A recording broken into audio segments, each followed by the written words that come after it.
Any Lodimia Leon Lale, Chinkanjaroma, Piasinga, Amishile, Nako Bimana, Edavada, Hati, Padobomo, Vitarina, Briburo, Hoti. Abisa Bimana, Yata, Hati, Padobomo, Vitarina, Briburo, Hoti, Dantuna, Hitaduka, Manati, Grohi, Maditami, Takarapona. To give your job to losing good. Pilodica, Bravai, Yobiade, a danger, Pomana, Abshin, Chime, Soyen. Hati Badobama, Sinchia, Ubama, Diaha, a jet, Abshin, Bibi, Zondom, Hodeva Road. The guest is the Abshin, your man solution, a jet, Bibi, Zondom, Habiasinga, then the God of Bonago, Hobiame, then the God of Bona, Najabiro, Somiro, Ainkanjarama, Maso Jaga, Sinchia, Ubama, Hati Badobama, Dodan, so that he looked at Hobari, no? Hati got sin, Padaga Chia, Ubamaga, Ubama. Sin Chia, Lay, Ubama, she don't look down, he looked at Hobari. Toto. Sin Chia, Lay, Ubama, she did, look down, Naku, she needed a drink. Yasavia, she Hojara Mure, Sin Chia, Lay, Ubama, she did, he looked down, Goro, Sula, Hati, Badobama, look down, so we named that. Sindanival Ramatinyaki Hojara Mure, Sinchia, Ubama, Sidi, Lodan Goro, Mahahati, Badobama, Lodan, Sobida, Niluname Tatavare, no? Okay. This Sinchia, Ubama, Sidi, Sula Hati, Badobama, Lodan Gosapi, Najakia, no? Yazaviaga, Lodango, Ubama, Lene, Sepido, Hovare. Ubama, Nesehoraga. The Garabona, Ubama Jacob Yome. Sindoma Jessa needed Lima Junjin. Sin adapt Binyama Lima Junjin needed Fogodia. Sindogo Wimi Sojazo. Sindo Wellington Singamadi, Sindo de Madoga, Amadan cheated Sintiagi to go to be. Aya Abjele Cilia and Nangale Jabian. Arilo. Ayashimi, a Nanjabian, Sinchiaji, the Coco, Dotwibi, Dotwillitan, Lima Junjin needed, Sindoma Jessa needed, Dibogoga, Chechin Duga, Sumpiacha Machana. Ah, did she ask him, Sinjibi, Amadan Chima, Sinjibe, Duga, Yedivia, Sumpiacha Machao, Patilo, Duga, Sindoma, Lima Junjin needed, Bogo Chide. Lima Junjin a book of it a duet. Duga Belu Yusadle, Disenoma, Wamanigalo, correct. Pukwa, need to be the by sure needed Samajiri she had. You read a matter, see what no? Yagale Bure, Quantadale Jilida Bagia, let's you no? I Pugwa Nado, by your needed, Wamaniga called it, Isima Yidiha, Drochiaga, the key. Tada Michi Sentia. Eri Wamaniga, Amiare, Pugwa Nado, by God needed, Sima Yidi, Chiado left Picomphine, Duga, Dilogi Sabido. Da Amadan Jima, the Simioni, Chialo, Duga, Songa Machavo. He sent a brother with a pony in the photo that could cut off Georgia Mare. Pony the Vaga, Pony was lay out Tabu, to the chain longer. Yuria never got a dollar clean at Fabiola and Sojava. Doyle Adija, but your $9, now so not an entire never go, Yaukarel associate. Doreman Seoji to Guna, this thing old Tema, a Jesus Saint Yidigo Tilido, the China just sent it, Nasala Povida, Yamonga Mini.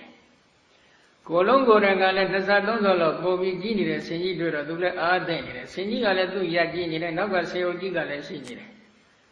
Dula Bama Malota Tan, Trabilo, a captain, India, never Dula shall go like that.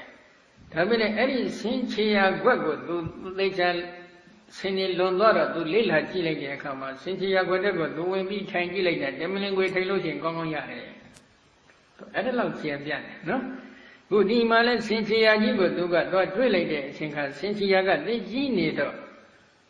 Sin young ye, Chia, Picom Pimelo, Duga, Songache, Machade, Padale. You want Maniga called a Bugua, Nado, by sure needed Semani Male. ဒီလိုခြေရာမျိုးရှိတယ်လို့သူကပြောစားတယ်ဒါနဲ့သူဘာလို့လဲဒီကျွမ်းကျင်နေတဲ့လိမ္မာကျွမ်းကျင်တဲ့စင်တော်မှာကျက်စားနေတဲ့ပုဂ္ဂိုလ်ကဒီစင်ကြီးရာကိုအခြေခံပြီးတော့ဒီစင်ကြောင်ကြီးရှိကောင်းရှိမယ်ဆိုတဲ့နေရာနောက်ကိုမှန်းဆပြီးလိုက်သွားပြန်တယ်လိုက်သွားလိုက်တဲ့အချိန်ခါမှာလဲအဲ့ဒီစင်တော်ထဲမှာနောက်ထပ်ခြေရာကြီးတစ်ခုထပ်တွေ့ပြန်တယ်အဲ့ဒီခြေရာကလည်းအလားတူပဲရှိလဲရှိလျားတဲ့အနံ့ကလည်းအမတန်ကျပြန့်တယ်နောက်ထပ်သူကဘာတွေ့သိလဲဆိုတော့တော်တော်လေးမြင့်တဲ့နေရာတွေမှာကိုယ်လုံးဖြင့်သစ်ပင်တွေကိုပုတ်တိုက်ထားတဲ့ပုတ်တိုက်ရာတွေကိုလည်းသူကသွားတွေ့ပြန်တယ်တွေ့လိုက်တဲ့အချိန်ကကြတော့သူကဆုံးဖြတ်ချက်တော့ပြုံးတယ်မချသေးဘူးဒီခြေရာရှင်ဖြစ်တဲ့ဆင်ဟာအမတန်ဆင်ကြောင်ကြီးပဲတကယ်ကြီးတဲ့ဆင်ပဲလို့သူဆုံးဖြတ်ချက်မချသေးဘူးဆုံးဖြတ်ချက်မချဘဲနဲ့ဘာကြောင့်ဆုံးဖြတ်ချက်မချနိုင်တယ်လဲလို့မေးရင်ဒီစင်တော်မှာတဲ့ကာလာရိကလို့ခေါ်ဆိုအပ်တဲ့ဆင်မတစ်မျိုးရှိတယ်သူတို့ကပေါင်းတန်တော်ရှိတယ်တဲ့တောင်ဝေးလို့ပေါင်းတန်တွေကရှိနေတယ်အရက်မြင့်တယ်ခွာကလည်းအမတန်ချီယာကလည်းအမတန်ကြီးတယ်ဒါပြင်နဲ့သူတို့ကအစွဲတွေကြီးလိုက်မယ်ဆိုရင်အစွဲတစ်ချောင်းကအပေါ်ကိုထောင်ပြီးအစွဲတစ်ချောင်းကအောက်မြေကြီးပဲစိုက်တယ်အဲဒီတော့အစွဲတစ်ခုနဲ့တစ်ခုတော်တော်လေးကွာဝေးနေတယ်အဲဒီလိုကွာဟနေတဲ့ခြေတန်းရှည်ဆင်မကာလာရိကအမိရတဲ့ဆင်မကြီးရဲ့ခြေရတော့လည်းဖြစ်ကောင်းဖြစ်နိုင်တယ်လို့သူကဒီလိုတွေ့တယ်စံပြီးတော့နည်းနည်းသတိရလို့ပြောလိုက်မှတစ်ချိန်လုံးကဒီကြောင့်ကိုရောတစ်ပါးရောက်လာတယ်ဆိုတော့သူတို့ချင်းချင်းပြောကြတဲ့စကားလေးဘုန်းကြီးတစ်ပါးကဘုန်းကြီးလာလျှောက်လို့ကြားလိုက်ပါတယ်ဒီကိုရောကသူ့မိတ်ဆွေတွေကိုသူပြောပြတယ်သူ့အမေကိုသူကျေးဇူးတင်တယ်ဘာဖြစ်လို့လဲသူ့မျက်လုံးကနှလုံးတစ်လုံးနဲ့တစ်လုံးမတူဘူးတစ်လုံးကအပေါ်ကိုဆွေတယ်တစ်လုံးကအောက်ကိုဆွေတယ်ဆွေလိုက်တဲ့အချိန်ကကျတော့သူကသူ့အမေကိုကျေးဇူးတင်တယ်ဘာဖြစ်လို့လဲမျက်လုံးကမြိုင်သူမြေကြီးလည်းကြည့်လို့ရတယ်ကောင်းငင်လည်းကြည့်လို့ရတယ်အဲ့ဒီလိုမျက်လုံးနဲ့ကောင်းငင်နှစ်ခုလုံးမြိုင်သူကြည့်လို့ရအောင်မွေးပေးတဲ့အတွက်သူ့အမေကိုသူအမြဲတမ်းကျေးဇူးတင်တယ်ဆိုပြီးပြောတယ်နော်ခုလည်းဒီဆင်မကဒီပုံစံအတိုင်းဖြစ်နေတယ်အစွဲတစ်ချောင်းကအပေါ်ထောင်ပြီးအစွဲတစ်ချောင်းကအောက်မြေကြီးပဲစိုက်တယ်နော်အစွဲတစ်ခုနဲ့တစ်ခုအလွန်ဝေးကွာတဲ့ကာလာရိကခေါ်တဲ့ဆင်မအဲ့ဒီဆင်မကြီးရဲ့ခြေရာဟာလည်းဒီလိုပဲကြီးမားတဲ့အတွက်ဒီဆင်ကြီးဟာဖြစ်ကောင်းဖြစ်နိုင်တယ်လို့သူကဆုံးဖြတ်တယ်။ဒါပြင်လည်းသူကမကျင်နာသင့်ဘူးဆင်ခြေရာကိုအခြေခံပြီးတော့ရှေ့ကိုဆက်သွားပြန်တယ်။သွားလိုက်တဲ့အချိန်ကကျတော့အလားတူပဲအမတန်ကြီးမားတဲ့ဆင်ခြေရာကြီးတစ်ခုတွေ့တယ်။ရှည်လဲရှည်လျရတဲ့အရာကလည်းရှည်လျရတဲ့အနံကလည်းကျပြတ်တယ်။မြင်းတဲ့သစ်ပင်ဒီမှာကိုယ်လုံးဖြစ်ပုတ်တိုက်ထားတဲ့ပုတ်တိုက်ရာတွေလည်းတွေ့တယ်။ဒါရင်လားဆိုတော့မကသေးဘူး။သစ်ပင်တွေကိုအစွမ်းနဲ့ထိုးထားတဲ့ဓာန်ရာဓာန်ချက်တွေကိုလည်းလှမ်းကြည့်တော့သူကမြင်နေတယ်မြင်လိုက်တဲ့အချိန်ကကျတော့ဒါဟာလည်းဆင်မြောင်ကြီးရဲ့ခြေရာဖြစ်ကောင်းဖြစ်နေတယ်လို့သူကဆုံးဖြတ်ချက်မချဘူးဘာဖြစ်လို့လဲဒီတောထဲမှာကနေရုပ်ကခေါ်တဲ့ဆင်မတစ်မျိုးရှိတယ်အဲ့ဒီဆင်မတွေရဲ့အစွဲတွေကဘုန်းကြီးခံမှန်းကြည့်တာကတော့ခုညလေးပန်းတို့လိုဆွေတော်ပန်းတို့လိုအငုံလေးတွေငုံလာတဲ့အခါမှာပန်းငုံလိုပဲအချွန်ထက်ထက်ခတ်တူလိုလေးတွေရှိတယ်။အစွဲတွေကအမတန်ခိုင်မာတဲ့အတွက်သူတို့အစွဲနဲ့သစ်ပင်ကိုလှမ်းထိုးရင်လည်းထိုးလို့ရတယ်။ခန္ဓာကိုယ်ကလည်းသူတို့ကအမတန်မြင့်တယ်။အဲ့ဒီခြေရာတွေကိုကြည့်လိုက်လို့ရှိရင်လည်းအမတန်ကြီးကြတယ်။အဲ့ဒီဆင်မတွေရဲ့ကရေနုကခေါ်တဲ့ကနေရုကခေါ်တဲ့ဆင်မကြီးရဲ့ခြေရာတော်လည်းဖြစ်ကောင်းဖြစ်နိုင်တယ်လို့သူကတွေ့တယ်။အဲဒီလိုတွေ့လိုက်တဲ့အတွက်ဒါဆင်မြောင်ကြီးရဲ့ခြေရာပဲလို့သူကယတိပြဆုံးဖြတ်ချက်မချသေးဘူး။မချသေးဘဲနဲ့ဒီဆင်ခြေရာကိုအခြေခံပြီးတော့ရှေ့ဆက်ပြီးတော့သူကခြေရာပိုင်ရှင်ဖြစ်တဲ့ဆင်ကိုတွေ့လို့တွေ့냐ဆိုပြီးတော့လိုက်ပြန်တယ်။လိုက်လိုက်တဲ့အချိန်ကကြတော့မှဆင်တော်ထဲမှာတနည်းအားမှာအမတန်ကြီးမားတဲ့ဆင်ခြေရာကြီးတစ်ခုတွေ့ပြန်ပြီဆင်ခြေရာကြည့်လိုက်တော့အရန်ကလည်းရှိတယ်အနံကလည်းကျက်ပြတ်တယ်မြင့်တဲ့နေရာတစ်ပင်ခပ်မြင့်မြင့်တွေမှာကိုလုံးနဲ့ပုတ်တိုက်ထားတဲ့အရာတွေလည်းတွေ့တယ်တစ်ပင်ခပ်မြင့်မြင့်နေရာတွေမှာအစွမ်းနဲ့ထိုးထားတဲ့ဓာန်ရာဓာန်ချက်တွေလည်းသွားတွေ့တယ်တွေ့လိုက်တဲ့အချိန်ကကြတော့ဒါနဲ့လားဆိုတော့မကသေးဘူးတစ်ခက်တွေကိုချိုးပြီးတော့သူကစမ်းထားတယ်နော်ကျိုးနေတဲ့ခြေနေတဲ့တက်ခက်တွေကိုလည်းသွားတွေ့တယ် တွေ့ပြီးတော့ရှေ့ဆက်ပြီးသွားလိုက်တဲ့အချိန်ခါကျတော့မှသူပင်ကြီးတဏှာမှာတော်၎င်းသို့မဟုတ်လွင်ကြီးကောင်မှာတော်၎င်းသွားနေတဲ့ရက်နေတဲ့ထိုင်နေတဲ့အိတ်နေတဲ့ဒီဆင်ကြီးကိုသွားတွေ့တယ်တွေ့လိုက်တဲ့အချိန်ခါကျတော့မှငါတွေ့တဲ့ဆင်ချီယာရဲ့ခြေယာပိုင်ရှင်ဖြစ်တဲ့ဆင်ဟာဒီဆင်ကြီးပဲလို့ယတိပြဆုံးဖြတ်ချက်ချတယ်ဒါကဥပမာပဲနော်အဲ့ဒီဥပမာကိုဟောပြီးတဲ့အခါကျတော့မှမြတ်စွာဘုရားကရှေ့ဆက်ပြီးတော့ဟောတယ်ဧဝမေဝခောပြမနာဣဒတတကတောလောကေဥပ္ပေသတိအရဟံသမ္မာသမ္ဗုဒ္ဓဝိဇ္ဇာစရဏသမ္ပန္တောသူကတောလောကဝိတုအနုတ္တရောပုရိသဓမ္မသရတိတတ္ထဒေဝမနုဿာနဘုဒ္ဓဘဂဝါပြမနာတကရောဇန္တုသောတိဘုံနာဧဝမေဝခောဤဥပမာအတုသာဖြင့်ဣဒာဤလောက၌တထကတောတထကတအမိရတော်မူသောဘုရားရှင်သည်အရဟံ1500ကိလေသာတို့ကိုအရထမေဉာဏ်တန်လျက်ဖြင့်အကျွတ်မဲ့ပေတဖြည့်စည်းတော်မူတတ်သောသမ္မာသမ္ဗုဒ္ဓတိတ္တိတိုက်တိတရားအလုံးစုံကိုဆရာမကိုတရားမှုဉာဏ်ဖြင့်ကိုယ်တိုင်မျက်မှောက်ကောင်းစွာထွင်းဖောက်သိမြင်တော်မူသောဝိဇ္ဇာစရဏသမ္မာနောအတိညာဝိဇ္ဇာအကျင့်စရဏဖြင့်ပြည့်စုံတော်မူသောသူကတော်ကောင်းသောစကားကိုဆိုတော်မူတတ်သောကောင်းသောနိဗ္ဗာန်သို့ကြွသွားတော်မူတတ်သောလောကဝိတုလောကသုံးပါးကိုသိမြင်တော်မူတတ်သောပုရိသဓမ္မသရတိမယင်ကျေးသောလူယောက်ျားနှစ်ယောက်ျားရိစ္ဆာန်ယောက်ျားတို့ကိုဆိုဆုံးပါတတ်သည့်အနုတ္တရောအတုမရှိကဲ့သို့လွန်မြတ်တော်မူသောဒီဝမနုဿာနနလူတို့၏တတ္တဆရာတဆုဖြစ်တော်မူသောဘုဒ္ဓသစ္စာလျက်တရားမြတ်ကိုကိုယ်တိုင်မျက်မှောက်ထွင်းဖောက်သိမြင်တော်မူလျက်ကျွတ်ထိုက်သတ္တုဝိနည်းကြတတ္တဝါတို့ကိုလည်းထွင်းဖောက်သိမြင်စေတော်မူတတ်သောဘဂဝါဘုန်းတော်၆ဆုံးတကုတ်ကုန်၏ပြည့်စုံတော်မူသောတထကတောတထကတာဘုရားရှင်သည်လောကီလောက၌ဥပ္ပဇ္ဇတိပွင့်ထွန်းပေါ်ပေါက်တော်မူခဲ့လေသည်အရဟံအစဘဂဝါဆုံးရှိတဲ့ဂုဏ်တော်9ပါးနှင့်ပြည့်စုံတော်မူတဲ့ဘုရားရှင်သည်လောကမှာပွင့်ထွန်းပေါ်ပေါက်တော်မူလာပြီတဲ့နော်အဲ့တော့ဒီနေရာမှာဘုရားရှင်ပွင့်ထွန်းပေါ်ပေါက်တော်မူလာတာနဲ့ပတ်သက်ပြီးတော့နော်အထေကရာကဖွင့်ဆိုထားတဲ့အဖွင့်လေးတစ်ခုရှိပါတယ်ဘုဒ္ဓအဖြစ်ဘုန်းကြီးနည်းနည်းတော့ပြောချင်တယ်နော်ဘုရားလောကမှာပွင့်တယ်ဆိုတော့တတ္တလောကမှာပွင့်တာပါပဲတတ္တလောကဩဃတလောကသင်္ခါရလောကခေါ်တဲ့လောက3ပါးတည်းမှာတတ္တလောကခေါ်တဲ့ဒီလောကမှာဘုရားရှင်ပွင့်ထွန်းလာပြီပွင့်ထွန်းလာတဲ့အချိန်ခါမှာဘယ်နေရာမှာမြတ်စွာဘုရားပွင့်တယ်လဲဒီဘိုင်းလေးဘုဒ္ဓအဖြစ်နည်းနည်းပြောချင်လို့ပါနော်တတ္တလောကေဥပိ္ပဇာမနောပိစတထကတောနာဒေဝလောကေနဗြဟ္မလောကေမနုဿာလောကေယေဝဥပ္ပိသတိလောကမှာဘုရားပွင့်လာပြီဆိုရင်ဘုရားကဘယ်မှာပွင့်လဲနတ်ပြည်မှာလည်းမပွင့်ဘူးဗြဟ္မပြည်မှာလည်းမပွင့်ဘူးလူလောကမှာသာလျှင်ပွင့်တော်မူတယ်မနုဿလောကေပိနအညတမေသက္ကဝါလေဣမသမေယဝသက္ကဝါလေလူလောကမှာကြည့်ရင်လည်းတခြားစัจ java လာတွေမှာမပွင့်ပါဘူးဒီစัจ java လာတစ်ခုမှာပဲပွင့်တယ်ဒီစัจ java လာမှာလည်းနေရာအလုံးမှာမပွင့်ပါဘူးမိစ္ဆမဒေသခုဘောဓိမန္တိုင်းမှာပွင့်ထွန်းတော်မူတယ်ဆိုပြီးဒီလိုဖွင့်ထားတယ်အလားတူပဲဒီကပြတော်ကလည်းဒီစัจ java လာဆိုတာနဲ့ပတ်သက်ပြီးတော့ဇာတိခေအာနာခေဝိတ္တယခေဆိုပြီးခေသုံးခေပိုင်းခြားပြီးတော့သူကဖွင့်ထားပါတယ်ဇာတိခေဆိုတာကဘုရားရှင်မွေးဖွားတော်မူတဲ့အချိန်ကမှာတုံလှုပ်တဲ့ခေစัจ java လာတိုက်တောင်းဒါကိုဇာတိခေခေါ်တယ်အာနာခေဆိုတာကတော့ယရဏသုတ်တံစရှိတဲ့ဒီလိုသုတ်တံတည်းရဲ့တကောရှိသောအနုဘောပြန့်နှံ့ရာခေကိုအာနာခေလို့ခေါ်တယ်ဒါကတော့စัจ java လာဂရေတသိန်းဆိုပြီးသတ်မှတ်ထားတယ်ဝိနည်းခေဆိုတာကတော့ဘုရားရှင်အာယုံယူလိုက်တဲ့အခါဘလောက်ပဲအာယုံယူအာယုံလို့ရတဲ့စัจ java လာတွေကိုဝိနည်းခေလို့ခေါ်ပါတယ်အဲ့ဒါကတော့အဆုံးစမရှိဘူးအဲ့ဒီဇာတိခေအာနာခေဝိတ္တယခေခေါ်တဲ့ဒီစัจ java လာခေသုံးခုအတွင်းမှာဘုန်းကြီးတို့ဒီစัจ java လာတစ်ခုမှာပဲမြတ်စွာဘုရားပွင့်ပါတယ်အဲ့ဒီစัจ java လာမှာလဲမဇ္ဈိမဒေသမှာလဲ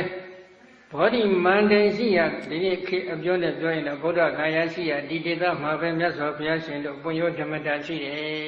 ဒါဘုန်းကြီးတို့ကံကောင်းတယ်ပြောနိုင်တယ်နော်ဘာကြောင့်လဲဘုရားပွင့်တဲ့စัจ java လာမှာဘုန်းကြီးတို့လူလာဖြစ်ကြရပြီ လူလာဖြစ်ယုံနဲ့မကဘူးဘုရားရှင်ရဲ့တရားတော်တွေကိုနာကြားခွင့်လည်းရကြပြီဘုရားရှင်တရားကိုနာကြားခွင့်ရယုံနေမဟုတ်ဘူးဘုရားရှင်ရဲ့တရားတော်အပေါ်နဲ့ယုံကြည်ချက်တရားတွေလည်းရရှိကြပြီယုံကြည်ချက်တရားရရှိယုံနဲ့မကဘူးလက်တွေ့သီလကျင့်စေသမာဓိကျင့်စေပညာကျင့်စေတွေကိုစွမ်းအားရှိသလောက်ကျင့်ကြံကြုတ်ကိုပွားများအထောက်နိုင်တဲ့အခွင့်အလမ်းလည်းရှိကြပြီကံမကောင်းဘူးလားသိကောင်းတယ်နော်ဒါဘုရားရှင်ပွင့်တဲ့နေရာကိုရောက်လာပြီရောက်လာတဲ့အချိန်ကမှလောကမှာဘုရားရှင်ကလည်းပွင့်ထွန်းလာပြီပွင့်ထွန်းလာတဲ့အချိန်ကမှဘုရားရှင်ကမလုပ်လဲသောဣမံလောကံတတိဝကသမရကတဗြမကတသမဏဗြမဏိပေဇံတတိဝမနုဿံတရားအပညာသစ္စေကတဝဘဝေတေတိသောထိုဘုရားရှင်သည်တတိဝကံကာမဝဆရနတ်ပြည်ငါးဓာတ်နှင့်တကဝါသောသမရကံဝတ္တဟောတိနတ်ပြည်နှင့်တကဝါသောသဗြမကံဗြမပြည်20နှင့်တကဝါသောဣမလောကံဤဩဃာတလောကကို၎င်းသမဏဗြမဏီသမဏဗြမနာနှင့်အတူတကွဖြစ်သောတတိဝမနုဿံသမုဒိနာတိဟုသောမင်းကျွင်းသောလူနှင့်တကွဖြစ်သောဣမံပဇံဤတတ္တလောကကို၎င်းတရားကိုယ်တိုင်အပညာထူသောဉာဏ်ဖြင့်ထွေးပေါသည်ဖြင့်သည်ဖြစ်ပေသတိကတဝမျက်ဖောက်ပြီးပဲပဝေတေတိဟောကြားပြတအဆိုဆုံးမှတော်မူ၏ဘုရားတရားဟောတာလောကအကြောင်းမသိဘဲနဲ့ဟောတာတော့မဟုတ်ပါဘူးလူလောကနတ်လောကမြမလောကသတ္တဝါတွေလောကဒီလောကအကြောင်းတွေကိုထွန်းဖော်သိမြင်ပြီးတော့မှမြတ်စွာဘုရားတရားဟောတဲ့သောဓမ္မတေတိအာတိကလျာဏမိစေကလျာဏပရိယောသနာကလျာဏသတ္ထသဖြင့်သနာ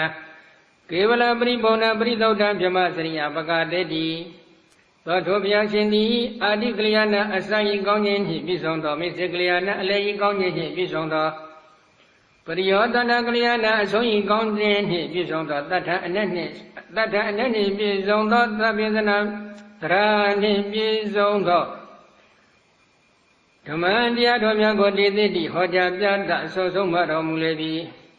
ကေဝလပရိဘုံနာထေဝံခြင်းပြည့်စုံသောပရိသုဒ္ဓံဖြူစင်တန်ရှင်းလျက်ရှိသောမြမစရိယာမြတ်သောအကျင့်ကိုပကတိတိထင်ရှားပြတော်မူ၏ဘုရားရှင်ဟောကြားတော်မူတဲ့တရားဒီဟာအာတိကလျာဏအစဤကောင်းခြင်းနဲ့လည်းပြည့်စုံတယ်မေဇေကလျာဏအလယ်ဤကောင်းခြင်းနဲ့လည်းပြည့်စုံတယ်ပရိယောသနာကလျာဏအဆုံးဤကောင်းခြင်းနဲ့လည်းပြည့်စုံတယ်ဒီနေရာမှာအစအလယ်အဆုံးသုံးပါးအဆုံးကောင်းခြင်းခုံနဲ့ပြည့်စုံပုံနဲ့ပတ်သက်ပြီးတော့အထက်ကရာဆရာတော်ကတော့နှစ်နည်းဖွင့်ထားပါတယ်နော်ဒေသနာတော်ရဲ့ကောင်းခြင်းနဲ့သာသနာတော်ရဲ့ကောင်းခြင်းဆိုပြီးတော့ဒီလိုနှစ်မျိုးဖွင့်ထားပါတယ်ဘုရားရှင်တို့ကတရားဒေသနာတော်တစ်ခုကိုဟောရင်ဏိဒံပါတယ်ဏိကုံပါတယ်ဏိဒံဏိကုံနှစ်ခုတို့ရဲ့အလယ်မှာတရားသာပါတယ်ဏိဒံအစပြုခြင်းမရှိပဲဏိကုံမရှိပဲအလယ်တရားသာရှိသက်သက်မြတ်သောအဖြစ်မြတ်စွာဘုရားမဟောလိုပါဘူးနော်သာသနာတော်ဘက်ကကြည့်မယ်ဆိုလို့ရှိရင်တော့သီလကျင့်စဉ်သမာဓိကျင့်စဉ်ပညာကျင့်စဉ်ဆိုပြီးကျင့်စဉ်၃ခုရှိတယ်အဲ့ဒီကျင့်စဉ်၃ခုဘိုင်းမှာသီလကျင့်စဉ်ဘိုင်းသမာဓိကျင့်စဉ်ဘိုင်းနဲ့ပတ်သက်တဲ့သမထပညာကျင့်စဉ်ဘိုင်းနဲ့ပတ်သက်လာရင်ဝိပဿနာဆိုပြီးဒီလိုဟောထားတယ်သီလကျင့်စဉ်ရဲ့သမထကျင့်စဉ်ရဲ့ဝိပဿနာကျင့်စဉ်ရဲ့ကသာသနာတော်ရဲ့အစပဲရှိသေးတယ်သာသနာတော်ရဲ့အလယ်ကဘာလဲလို့မေးတော့မက္ခအရိယမေတ္တရားအရိယမေတ္တရားကသာသနာတော်ရဲ့အလယ်ဖြစ်တယ်သာသနာတော်ရဲ့အဆုံးကဘာလဲလို့မေးတော့အရိယဖို့တရားနှင့်နိဗ္ဗာန်တည်သာသနာတော်ရဲ့အဆုံးဖြစ်တယ်ဆိုပြီးဒီလိုဆုံးဖြတ်ထားတယ်တခြားအစလည်းအဆုံးဆုံးဖြတ်ပုံတွေလည်းရှိပါတယ်ဒါကတော့ဒီသုတ်တံအထက်ကရာရဲ့အဖွင့်အတိုင်းပြောတာပါနော်ဒီတော့ဘုရားရှင်တရားဟောတော်မူတဲ့အချိန်ခါမှာအစပိုင်းကိုကြည့်လိုက်ရင်သီလကျင့်စဉ်ပါတယ်သမထကျင့်စဉ်ပါတယ်ဝိပဿနာကျင့်စဉ်ပါတယ်ရှင်းပြီးတော့ဘယ်တရားတွေကိုထိုးထွင်းသိမလဲဘယ်တရားတွေကိုစိုက်မလဲလို့မေးရင်ဆက်ရောက်ရမယ်မိစ္ဆာခေါ်တဲ့အလယ်ဖြစ်တဲ့အရိယာမေတ္တရားလည်းပါတယ်အရိယာမေတ္တရားရပြီဆိုလို့ရှိရင်နောက်ထပ်ဘာတွေရမလဲလို့တခါထပ်ဆင်ပြီးကြည့်လိုက်တော့အရိယာဖို့တရားလည်းပါတယ်နိဗ္ဗာန်လည်းပါတယ်အဲ့ဒီပုံစံကိုမှီပြီးတော့ဓမ္မဂရိကပုဂ္ဂိုလ်တူကတရားဟောပြီးဆိုရင်ဘုရားရှင်ရဲ့ဤကိုအတုလိုက်ပြီးတော့နံပါတ်1သီလကျင့်စဉ်ကိုစပြီးဟောရတယ် Hobby de Chingama, the legend in the center of Tamana Vengeance and Wibadra Vengeance in the good set horror. Alone, Yamniabo. Mega this are got a Ria met, say your own. Mega this are go, let's see them be hobby. Mega this are hobby de Chingama, the lonely Yamani, but Periodana called a Nibankova, Niroda this are go, telling me Hoja. Taga this are liver so on horror. Arilo Hojan name the Magriga gone fit so be a Tagaraga, not beta variant, no? Arim Yazo Yaga, the Yaho the Bulu, as on Doma, as on Gonian Goni, Jizo needed Diago hobby. Holiday Chinkama Bapile Tidiadoga. Lord demanded Lady Adi Gliana, Miss Gliana, Briodana Gliana. Badanda Bezana Kevala Bribona Brido Dabima Sri Yambaga Dedi Dodo Piashi di Adi Gliana Sai Gonyin hit Bisondo, Mr. Gliana, Lay Gonyin hit Bisondo, Priodana Gliana, Soyi Gonyin hit Bisondo, Tata Nesito, the Pisanadrani Bisondo, Tuman Diado Miago, Dedi Hojaro Mui. Kevala Bribona, Tewanji Alonso, Bisondo, Brido Dam, Pusin, Tanshin Hiashido, Pima Sriya, Miado, Ajengo, Bagadi, Tinsha, Biaromu. We are holding the Yadi election and then you see the Commissar Governor, Hesalo Governor, the Bachelor, Maria Bachelor, and Hilodiamu, the Kuma Mababu, Benero. Tinisa, they come a job. Maria Zara, they come a job. I used to go to Yahoo, the other Bala. Benero Uzini. That local Mahamud to Bagua, Sar, Hodamala. Any loss of Hamuri or Bala? Bababu, no? Then Dalrama, when you be here, you learn this Italian Jomo Lure, no? Not a good. But in Loda, Surane, Padel, a Tegra Pointara, Pony Nero, Georgiman. But in Loda, Niru, Pekile, Sobiro, Dilo, Tegraga, Pointara. Piachi and Diarima, Kilida, and Yegi, Kisin. Piachi and Diagilida, and Yegi, Kisin, Rabello, Kisin, Alelo, Miro. Yohi Idan Damadi than Anita, Lava, Watagara, Valavega Midi, Dedi, Tada Abrido, Dadana Hoti. Yo again Bogo Diga, Idan Damadi than Idia, Dinaro, Gondidaya, Mibiwe.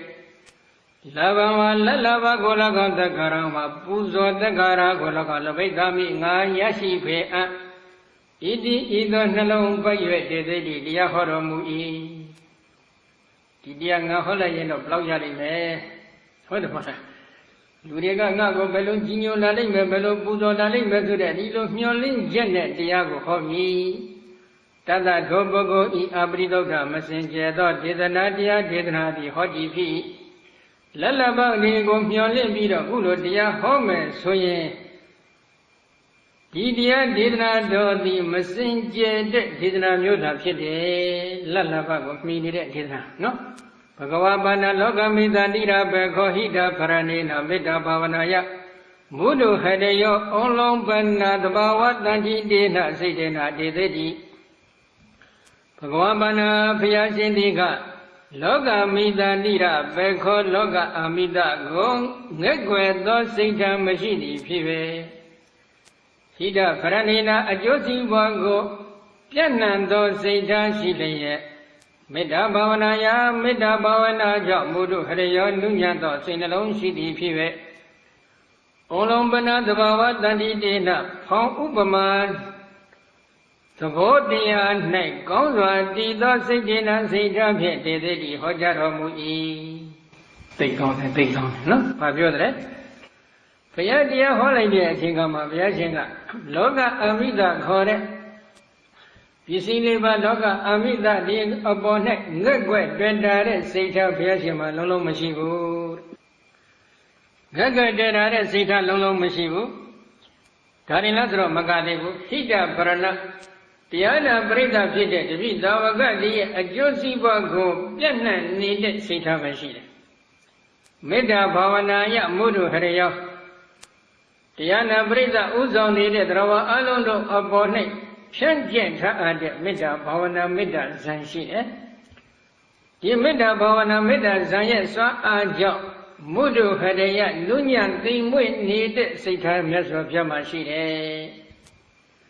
The Midas and Chakamun, but the video, Boni Nilero, Tap Jojimare, Bonio, Pia along her Barmi Fizi, and Chinkama, Barmi Sevalo Piga Mare. Tabilengu, Bonio, Yazovia, they did a menda boy. Mero Maya, one day, my labi brilliant, Dinevi. Mero Maya, one day, my Kanangava, Yogia, Nadia, and Sachibi, by a joint of Chidre Surago, Tatalini, Tagraga, Senta Nagaro. Payanji, Meda Boba Vaga, Badibra, Meda Zan Masai, Meda Zayet Shima. Meda Bavanagamada Gosibia need Mahagudo Zowi di as in the yes, so I jump Kanangaba people labare so be sent. Meda Zangara Jamabi Mabe a job bivare. Lubima a job bidding so Mashibu. Tabina Meda Zamasai Mima Biajinga Meda Bavanagamada Miran Sibian or Mubare. And is even like the Jinkama. Meda Bhavana Zamasai Ubazara Kamari Zodiga, a gong zone zopit, Meda Zanangani, Zoidi, Sedi Pijare. Eri Gudo Meda Zoidi, Gudo Zodiga, Gudo say Esin, Gudo Gandhi, Meda Bhavana Gandhi, Paya Alondo, yet Brida, Kanangabago, Nazongoma Pisi. You know, Soluranga, Paya Alondo, yet Brida, music and Magoga, Meda Dediga, Tomami Gabi Balavi. Palabi Jinga, Pidamura, Jingamala, Jinga, Aka, a good thing in the Lomida, Bavana Gamatani, Sibiano, Mubare. Gulo the other way, Horo Mesology, and Lidia Mahomi, a car good thing, so you let Diana Brida Alo Aboma Mida, Bavana Gamatani, Chanjabi Mida, Zania, Weza Bima, Nunya Bion and Sita, Yaswa Piaga. Rawadi a Josivago, Lola, don't jar Biro, the Ahoromure, Lala Vadigo, below Yali Mesure, Dogina Horam Hodla, Mohogu, Tatamagriga, Lieutenant Bogomian Tashi, then a Sita, no? Not a good, all on Banana Bawa, Danti Dina. Pa Ubama the Bonet, yet the needed Sita, than a Mesopia Diahore, Paulo Midima. Ima Baganga, Toma Bagan, Ima Baganga, Toma Bagando, Yoko, address than a Pongo, don't you think? Homa Bagango say on the Miso, Topongigo, Homa Bagama, Tammy, Dwanigo, a Johnson Dedra, Mashigo. A land of a deem, Yazoviaga, dear hobby, so ye. Dana was yellow so that Ima Bagama, Dana was near Dogama, Lomoya, and Niban, so that Toma Bagando, Yashi, address Uja, Pidia Hore. Rawari Mandama Yeno no shed needed, Doka Benedict, Gilda, and Yedima, not so song getting payment so that the Udi jet, the name Yasoka, Diago Horo Mubare. Nana was near Dogama, Tamyo, Gilda, Hodogama, Tamyo, yes, so that Udi jet, Pong Ubama, she that the water pit, the name Yasoka, the Diago Horo Mure, Daja. Tadama Brito and Daman did the also did Tadama Toja. Brito and Daman, Sinjado, Diado Miago, did the Hojaro Mui, Idi, also the Coso Ababe, Taja. Ulo the other way, Horo Mesology, and Lidia Mahomi, a car with Dingames, so you let Diana Brita Alo Aboma Mida, Bavana Gamatani, Chanjabi Mida, Zania Weza Bima, Nunya Bion and Sita, Yaswa Piaga. Rawadi a Josivago, Lola, don't jar Biro, the Ahoromure, Lala Vadigo, below Yali Mesure, Dogina Horam Hodla, Mohogu, Tatamagriga, Lieutenant Bogomian Tashi, then a Sita, no? Not a good, all on Banana Bawa, Danti Dina. Pa Ubama the Bonet, yet the needed Sita, than a Mesopia Diahore, Paulo Midima. Ima Baganga, Toma Bagan, Ima Baganga, Toma Bagando, Yoko, address than a Pongo, don't you think? Homa Bagango say on the Miso, Topongigo, Homa Bagama, Tammy, Dwanigo, a Johnson Dedra, Mashigo. A land of a deem, Yasoviaga, dear hobby, so ye. Dana was yellow so that Ima Bagama, Dana was near Dogama, Lomoya, and Niban, so that Toma Bagando, Yashi, address Uja, Pidia Hore. Rawari, Mandama. ညင်လွန်းအောင်နှုတ်ဆက်နေတဲ့ဒုက္ခပေးနေတဲ့ကိလေသာအငြိကြီးတွေမှာငါထုတ်ဆောင်ကဲတင်ပေးမယ်ဆိုတဲ့ဒီဥတည်ချက်ဖြင့်သာလျှင်မြတ်စွာဘုရားကတရားကိုဟောတော်မူပါတယ်။သာသနာဝန်ကြီးဒုက္ခမှထွက်မြောက်၍ကိလေသာဝတ္တုကမှထွက်မြောက်ရေးဆိုတဲ့ဥတည်ချက်ဖောင်းဥပမာရှိတဲ့သဘောတရားဖြင့်သာလျှင်မြတ်စွာဘုရားသည်တရားတော်ကိုဟောတော်မူတဲ့ဒါကြောင့်တတ္တမပရိသုဒ္ဓံဓမ္မဒေတိတိတိဥစ္စာတိတတ္တမထို့ကြောင့်ပရိသုဒ္ဓံဓမ္မစင်ကြဲသောတရားတော်မြတ်ကိုဒေတိတိဟောကြားတော်မူ၏ဣတိဤသောဥစ္စာတိခေါ်ဆိုအပ်ပါပေ၏ဒါကြောင့်ဘုရားရှင်ဟောကြားတော်မူတဲ့တရားသည်စင်ကြဲတဲ့ဟောကြားနည်းဖြစ်တယ်လို့ပြောဆိုခြင်းဖြစ်တယ်နော်အဲ့တော့ဒီလိုစင်ကြဲတဲ့တရားတွေကိုဟောလိုက်တဲ့အချိန်ခါမှာဘာဖြစ်လဲတန်ဓမ္မသုဏ္ဏတိကာပတိဝခပရိဖုဒ္ဓောဟာဣညတရာသမိကုလေပစ္ဆာဇာတောသောတန်ဓမ္မသောတောဝတထခေတတတံပတိလဘတိတန်ဓမ္မထိုတရားတော်မြတ်ကိုဂဟပတိဝဂဟပတိသည်၎င်းဂဟပတိဖုဒ္ဓောဟာဂဟပတိဤသာယရဏသည်၎င်းဣညတရာသမိဝကုလေအခြားတစ်မျိုးမျိုးသောအမျိုးနွယ်၌ပစ္ဆာဇာတောဖွားမြင်သောသူသည်၎င်းသုနာတိဉာဏယဤဂဟပတိခုနကဘုန်းကြီးအမျိုး၄ပါးပြောခဲ့ပြီးပါပြီနံပါတ်1ကခတ္တိယမင်းမျိုးနံပါတ်2ကဗြဟ္မဏပုံနာမျိုးနံပါတ်3ကဂဟပတိနံပါတ်4ကတော့သုဒ္ဓသူစင်ရမျိုးဖြစ်ပါတယ်ဒီအမျိုး၄ခုထဲမှာမြတ်စွာဘုရားကဂဟပတိအမျိုးအနွယ်ကိုခုဒီမှာပုံစံထုတ်ပြီးဟောတယ်ဘာကြောင့်ဘုရားရှင်ကအမျိုး၄ပါးရှိပါလျက်ဂဟပတိခေါ်တဲ့အမျိုးအနွယ်ကိုဘာကြောင့်ပုံစံထုတ်ပြီးဟောရတယ်လဲလို့ဒီလိုမေးစရာရှိတယ်။အမျိုးလေးပါးလုံးကိုရည်ရွယ်ပြီးတော့တရားဟောပါတော့လားဒီတစ်မျိုးတည်းကိုထုတ်ဆောင်ပြီးတော့ဥပမာအနေနဲ့ဘာကြောင့်ဟောရတယ်လဲလို့မေးစရာရှိတော့အထက်ကရာကဒီနေရာမှာရှင်းထားတယ်နော်။နိဟိတမာနတဥဒ္ဒနတ္တသာဂဟပတိအမျိုးအနွယ်တွေဟာနိဟိတမာနမာနကိုချထားတဲ့ပုဂ္ဂိုလ်တွေလည်းဖြစ်ကြတယ်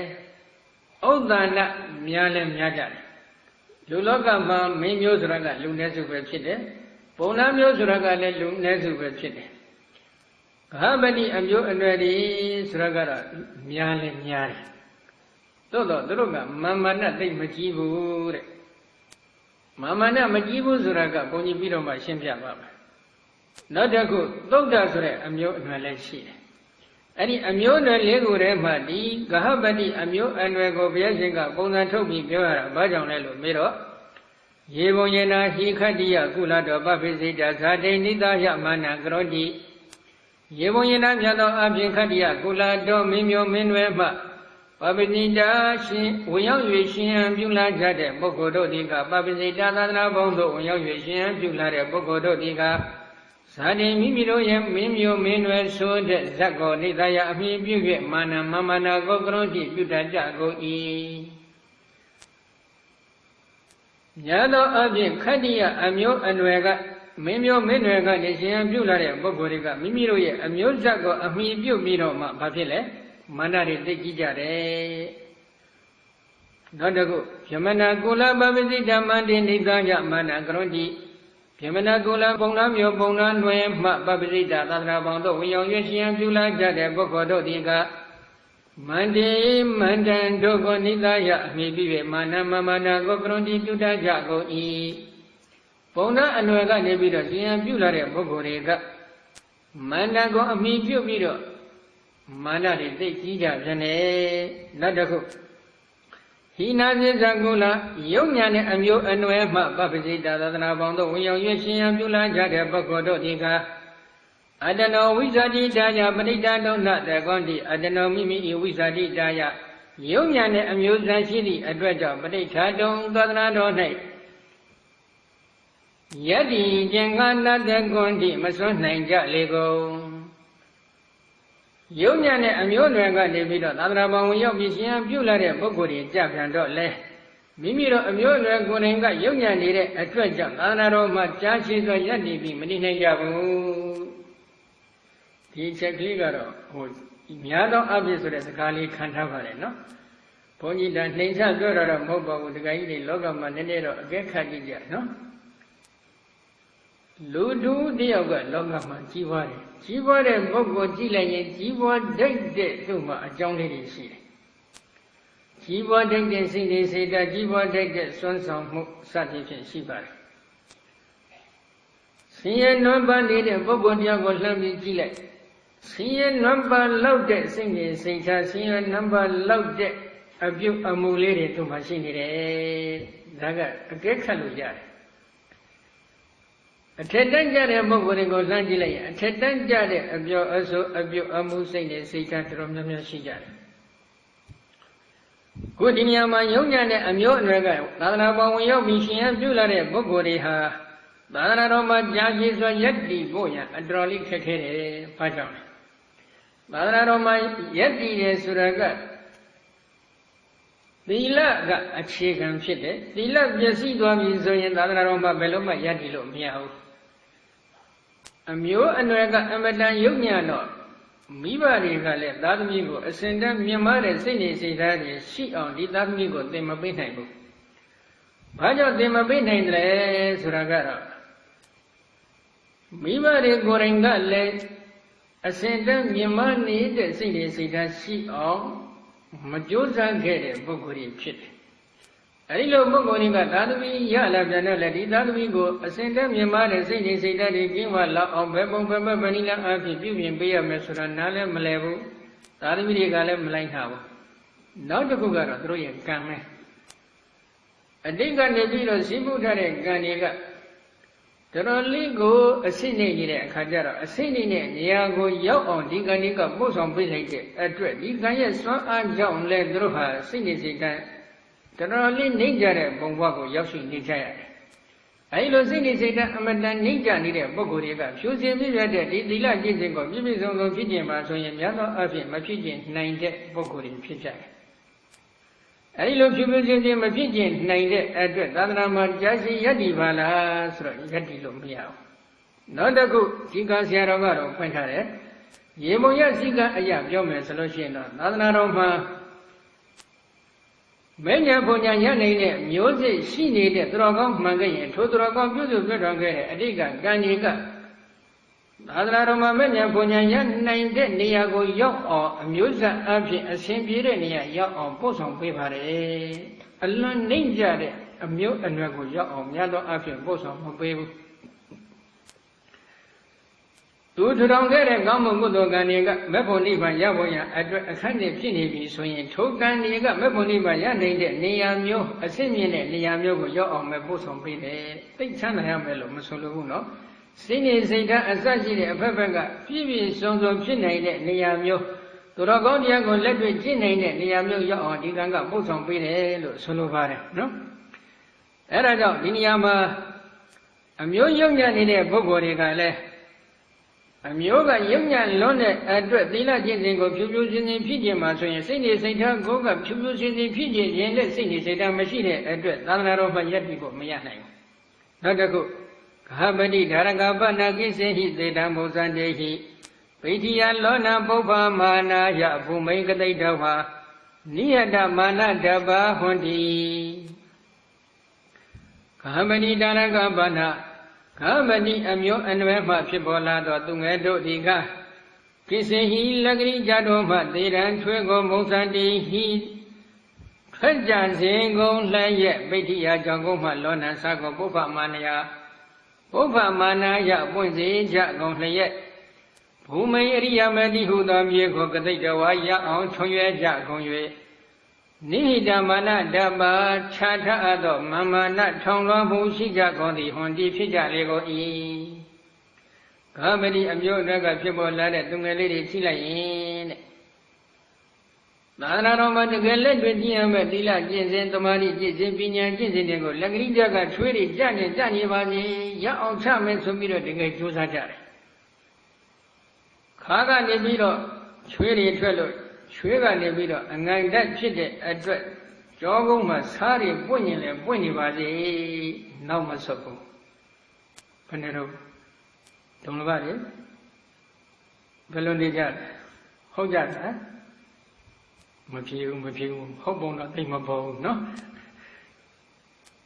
ကြောကုန်းမှာစားတွေပွင့်ရင်လည်းပွင့်ပါစေနောက်မဆုတ်ဘူးဆိုပြီးတော့အရိယာမဲ့လိဟုသော မြေကိုရအောင်ထွန်ရက်စိုက်ပျိုးကြတယ်နော်မာမနနဲ့သိပြီးအလွန်မကြည့်ကြဘူးဒါကြောင့်မြတ်စွာဘုရားကဒီကဟပတိတွေကိုပုံစံထားပြီးတော့မြတ်စွာဘုရားကဟောနေခြင်းဖြစ်တယ်နောက်တစ်ခုဒီပပစိတဝမာနဝတ္တဘဝအာဂတဝ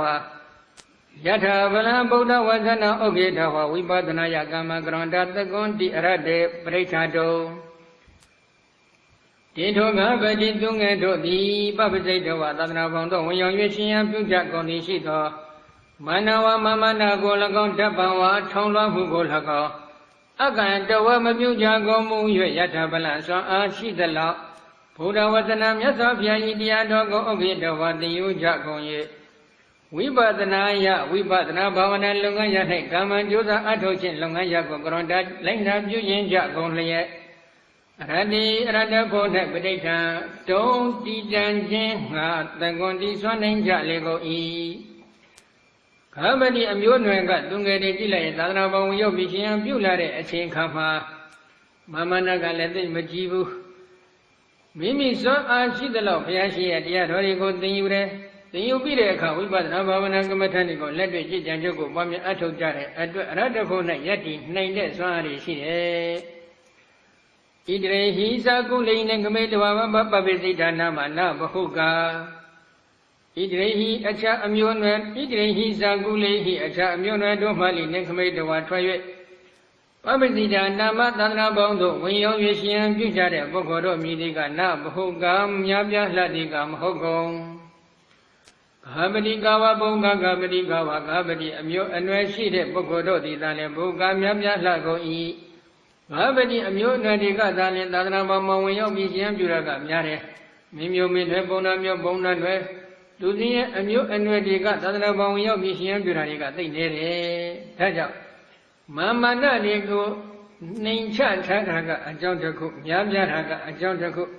ဒီအကြောင်းနှစ်ခုကြောင့်မြတ်စွာဘုရားကဂါပတိအမျိုးနွယ်တွေကိုစံထားပြီးတော့ဒီဒေသနာတော်ကိုဟောကြားတော်မူခြင်းဖြစ်တယ်နော်ကောင်းပြီကဲဂါပတိအမျိုးနွယ်တွေကသာသနာပေါ်ဝင်ရောက်ပြီးရှင်ပြုလာပြီးဘာဖြစ်တယ်လဲသောတန္တမသောတော်ဝတ္တဂတိတတ္တံပဏိလဘေတိသောထောအမျိုးကောင်းသားသည်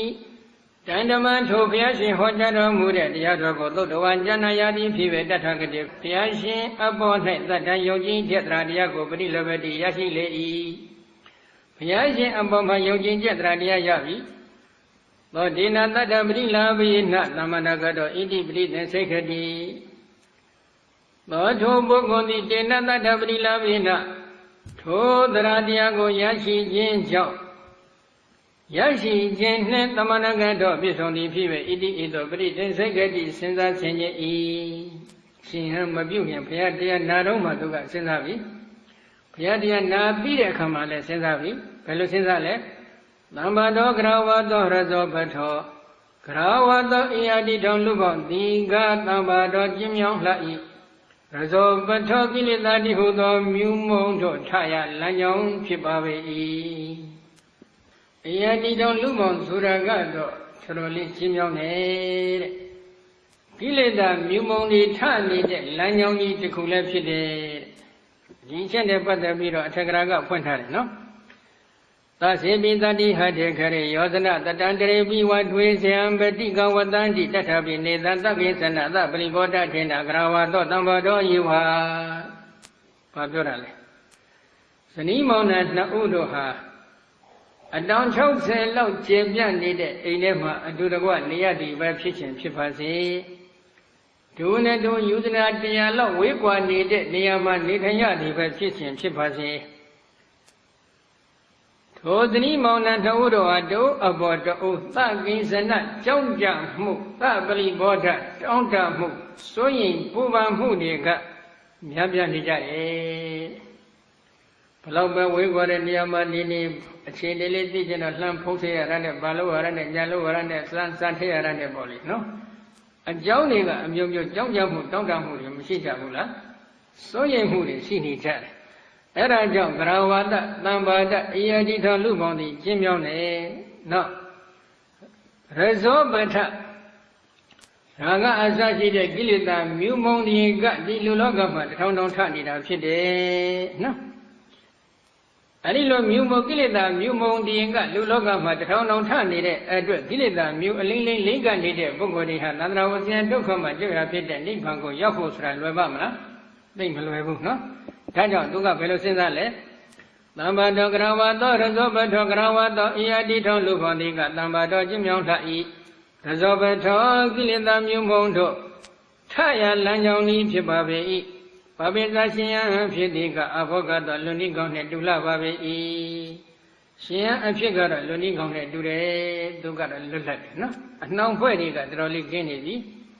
နာယိတံတုကရအာဂရဣဇဝတ္တတဧကန္တေဧကန္တပရိပုံဏဧကန္တပရိသုဒ္ဓသင်္ခလိကိတပြမစရိယံစရိတောအာဂရ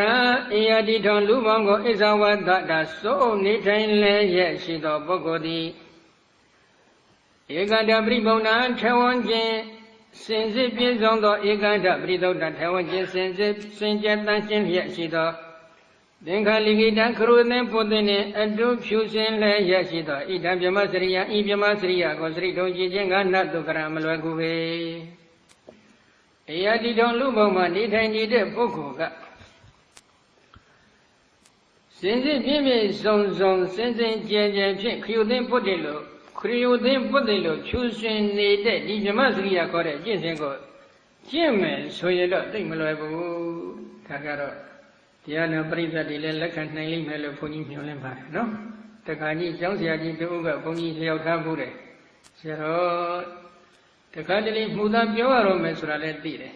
မူသားပြောနေပြီဆိုတာလည်းသိတယ်မူသားပြောပြီးသွားပြီဆိုတာလည်းသိတယ်တပည့်တော်စိတ်မကောင်းဘူးဗျာ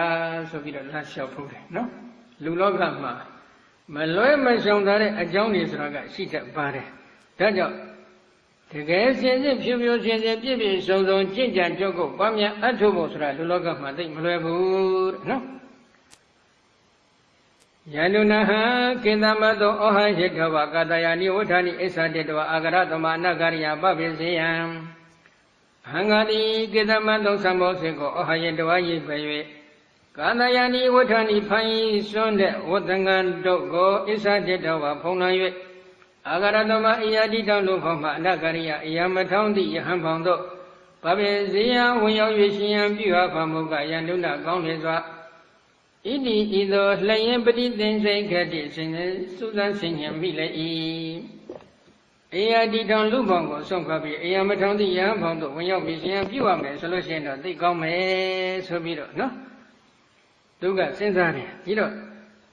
ဘာဖြစ်လို့လဲဆိုတော့အေယတိတော်လူပေါ်မှာနေထိုင်တဲ့ပုဂ္ဂိုလ်ကခရိုသင်ပုတ်သင်နဲ့တူနေတဲ့ဒီဗြဟ္မစရိယခေါ်တဲ့ကျင့်စဉ်ကိုဖြူဖြူစင်စင်ဖြစ်ခြင်းဖို့မလွယ်ဘူးဒီဘိုင်းနဲ့ပတ်သက်ပြီးတော့အထက်ကရာဆရာတော်ကရှင်းလင်းထားတာလေးရှိတယ်ယတိတသိခတယဗြဟ္မစရိယဧကံပိဒီဝတအခန္ဓံကတ္တဝစရိမကစိတ်တံပါပိတ္တဗတယဧကန္တပရိပုံဏဘုရားရှင်ဟောနေတဲ့သီလကျင့်စဉ်သမာဓိကျင့်စဉ်ပညာကျင့်စဉ်ဆိုတဲ့ဒီကျင့်စဉ်တွေဟာဧကံပိဋိဝတ္တအခန္ဓံကတ္တဝါတနည်းတော်လည်းပဲတနည်းလောက်မျှတော်လည်းပဲမကျိုးမပေါက်မပြောက်မကြောက်အောင်ထိမ့်သိမ်းစောင့်ရှောက်ရမယ်တရားမျိုးဖြစ်တယ်စရိမကစိတ်တံပါပိတ္တဗတယဧကန္တပရိပုံဏစရိမကစိတ်ခေါ်တဲ့ဘဝတစ်ခုမှာနောက်ဆုံးဖြစ်ပေါ်သွားတဲ့သုတိစိတ်တိုင်အောင်စင်စစ်ပြည့်ပြည့်စုံစုံဖြစ်ကျင်ရမယ်ပြည့်စုံရမယ်စင်စစ်ပြည့်စုံစုံပြည့်ပြည့်စုံစုံဖြစ်ကျင်ရမယ်တရားမျိုးလည်းဖြစ်တယ်ဧကဒီဝတံပိစာကိလေသာမလေနာအမလိနာကတ္တဝါစရိမကစိတ်တပါပိတ္တဗတယဧကန္တပရိသုဒ္ဓံတရက်တော့တော်လဲကိလေသာရာဂဒေါသမောဟစတဲ့ကိလေသာမျိုးအငြိအကျေးတွေမလိမ့်ကြံစေပဲသုတိစိတ်တို့ရောက်သည့်တိုင်အောင်ဖြူဖြူစင်းစင်းနဲ့ဖြစ်ခြင်းရမယ်တရားမျိုးလည်းဖြစ်တယ်ဣဒန္တတုကရအာဂရဣဇဝတ္တတအာဂရမေဇဝတ္တန္တေနဧကန္တပရိပောဏဧကန္တပရိသောတသင်္ခလိကိတံပြမစရိယစရိတောဒီကျင့်စဉ်ကိုအယတိတော်လူပေါ်မှာစိုးအောင်နေထိုင်နေတဲ့ပုဂ္ဂိုလ်တူပြည့်ပြည့်စုံစုံဖြူဖြူစင်စင်ခရိုသင်ပုတ္တနှင့်အတူကျင့်ဖို့ဆိုတာကတော့မလွယ်ဘူးယန္တုနဟကေသေသမတ္တောသဩဟာယတဝါကာတယရတပိဒတယကာတယာနိပြမစရိယစရတနာနှုတ်ဆိုဤခဏေဝဋ္ဌာနိအစ္ဆတေတဝါပရိဒဟိတဝါအာဂရသမနိခမိတဝါအနဂရိယပပစေယဟံဃာတိကေသေသသံတို့ကို၎င်းမတ္တုံသမုတ်စိတ်ကို၎င်းဩ Aharidawa Yibe Kadaya Rata Bidadaya Panyi Sundo Ayanda Goto Shijin Kadaya Ni Panyi Sungondo Pimasriya Miado Ajengo Srandana Jengondo Duru Noswikani Liaoba Gondo Utani Otangadogo Isa Didawa Ponglan Ye Agaradama Iyadi Don Lubama Nikamidawa Shankwaye Nagariya Iyamadongi Hambando Babizia when your Yeshian Buya Bamuga Yanduna Gondizwa Sensa, no? Tiro Kandaya Rada Pida Jaya Panyi Sunni Ayadadi go Tondon Kare Hotangani Eri Hotangango one need Pogo de Ha Puma Syria Miado Ajelo Koto Adela Jensen Tomari Jensen Pinya Jengo led with Jenny de Bogorin, no sweeter, Leon dead Bangani Chidi, Taligo, and a Sensaja, Yahandori Lessenza, Villa Sini Lessenza. Mimiroga Pani Sonedi, Pani Dada de Odanganigo, Sin, William Simian Lavi Soye, the William Simian Bogo de Pima Seria, Cordet, Dilla Jensen, Tawadi Jensen, Pinya Jensen, Let me Jinny de Bogorin, Leoni de Oda Pide, Suraguro, Mamine. Soloragaro, Mimiroga, Dilla Jensen, let me people say them a pigeon. The Mali Jensen, let me people say them a Tudamo. Vinya Jensen, let me send it Deja, Malainabu, Ailo Malaina Bennett, the Pani don't need the Odanganego, Simian, Mimirone, Lizangane, take them who shim. Take them who shim, Meshigo, Mimiro, Zendava, take them who look, Solore, no? Tavine Diniyama not a pony Budu that I could have George in it. Gidinsa, Madonsa, Oha Redova, Samendogo le Yame, Mosegole, Yame, Nana Bonyo, Mishian Beauty, Pokori. That is the guy who told me to Ponyo. The new young Jones here, Union, that I shake it. Namejo the marketing cafe. Sabima. Sane Mosego da Bere, no come with Mabu. No come with Bere, Sama Machines of Tujama Biari, Golo, no come with that. You know, these are will give you a good point, and no come with Matana, no? Okay. Some many Mosegi, Bamina, Chinga, Pani Sona, what they got. The Lagis and the Marin Kids and Binyajin and Corret, the Jins and go let you Jimmy, to only a strip, then you need what the Gamshide. Any Odanganego, William Pito, Patile, Eadida Lubango, Zonkamito, Eamatonet, Tadra Bondo, when you're busy and pure and Gongli May, so be the look your legend. Tadra Bondo, when you can leave her Paludre. Any lessons of Bidaka,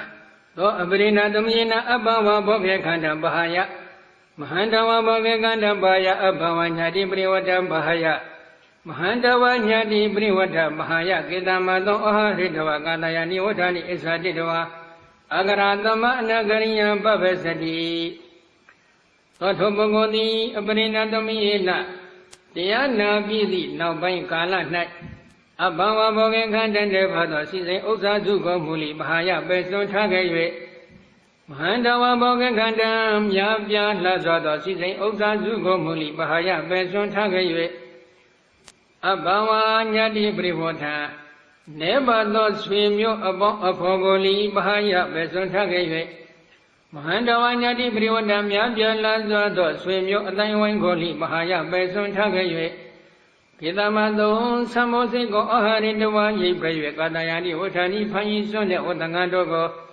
Isani, the one Pola, Agara, Dama, Yadida, Lubama, Nagaria, Yamaton, Yam Bondo, Babesadi, Uyang, Yam Pule. Tanabango, we have the Siam Pujabi, Siam Pubi, and Chinkanjana, to load the lay.